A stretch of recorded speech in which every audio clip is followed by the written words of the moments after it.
שמור פנים טוב, שמור פנים. תיזהר נתן, כן? תיזהר, רק לגוע. זאת אומרת, אתה יכול לעבוד חופשי. לא לדחוף, זאת אומרת, לתת מצב. אז זה עוד יפנים. לא עוד יפנים. אתה יכול להיות ישירים. שמעת? תגיד אם את מדברת. טוב, להצמיד את הכפפות לפנים, להצמיד את הכפפות, לא מרחוק, תצמיד לראש שלך, תצמיד. בדיוק, תתן. יפה נתן, יפה מאוד. ככה, זה אותו. ירין, אתה לא יודע לתת בוקס, אתה מדבר עליו? אני לא יודע לתת בוקס.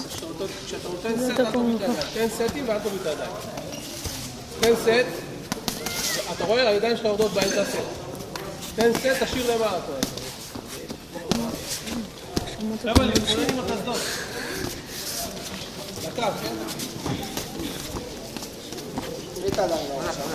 תומר, תתחיל לעבוד חופשי. שמור פנים אבל, שמור פנים. סגור את המרפקים.